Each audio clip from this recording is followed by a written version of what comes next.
Politik adalah bagian tak terpisahkan dari kehidupan manusia. Tapi, apakah kita pernah berpikir, bagaimana politik dimulai?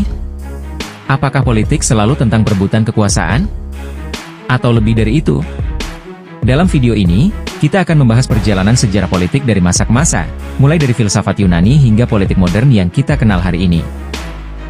Sebelum kita mulai, jangan lupa like, subscribe, dan nyalakan lonceng agar tidak ketinggalan pembahasan menarik lainnya. Kata politik berasal dari bahasa Yunani, polis, yang berarti kota. Pada masa Yunani kuno, kota-kota seperti Athena dan Sparta menjadi pusat kehidupan politik. Politik saat itu adalah tentang bagaimana masyarakat hidup bersama, membuat aturan, dan menciptakan keadilan di antara warga negara. Menurut Plato, politik ideal adalah tentang menciptakan harmoni. Dalam bukunya The Republic, ia mengusulkan sistem pemerintahan yang dipimpin oleh filosof raja, pemimpin yang bijaksana dan tidak mencari keuntungan pribadi. Sementara Aristoteles, murid Plato, percaya bahwa politik adalah seni tertinggi karena bertujuan untuk mencapai kebaikan bersama. Ia menyebut manusia sebagai zoon politikon, makhluk sosial yang hanya bisa hidup sempurna dalam komunitas politik. Namun, politik Yunani tidak sempurna.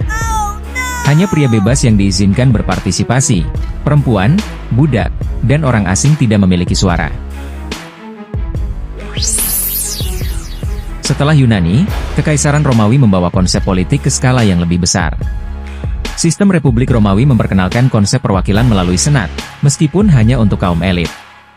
Namun, ketika Republik runtuh, Romawi berubah menjadi kekaisaran yang dipimpin oleh seorang kaisar.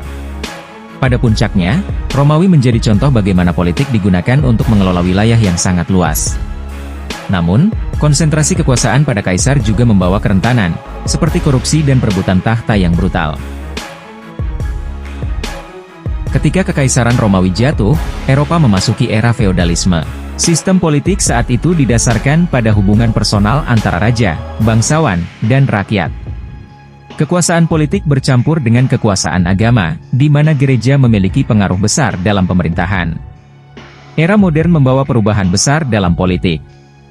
Revolusi Amerika pada 1776 dan Revolusi Perancis pada 1789 menjadi titik balik dalam sejarah politik dunia. Rakyat mulai menuntut kebebasan, kesetaraan, dan demokrasi. John Locke, seorang filsuf pencerahan, menyebut bahwa setiap manusia memiliki hak asasi yang tidak boleh dilanggar oleh negara, hak atas hidup, kebebasan, dan kepemilikan. Sementara, Montesquieu memperkenalkan gagasan tentang pemisahan kekuasaan menjadi legislatif, eksekutif, dan yudikatif, yang menjadi dasar sistem demokrasi modern. Era ini juga melahirkan dokumen penting seperti Deklarasi Kemerdekaan Amerika dan Deklarasi Hak Asasi Manusia dan Warga Negara di Perancis, yang menjadi pondasi hak-hak sipil yang kita kenal hari ini. Abad ke-20 adalah era yang penuh dinamika. Dua perang dunia mengubah peta politik global, melahirkan organisasi internasional seperti PBB untuk menjaga perdamaian. Namun, tantangan juga muncul yaitu dari Perang Dingin antara Amerika dan Uni Soviet hingga perebutan pengaruh ideologi kapitalisme dan komunisme. Politik abad ke-20 juga ditandai oleh dekolonisasi. Negara-negara Asia dan Afrika mulai merdeka dari penjajahan, membawa harapan baru bagi demokrasi. Namun, meskipun politik berkembang, masalah baru muncul. Korupsi, populisme, dan ketimpangan ekonomi masih menjadi tantangan besar di era modern. Jadi, seperti apa politik ideal di masa depan?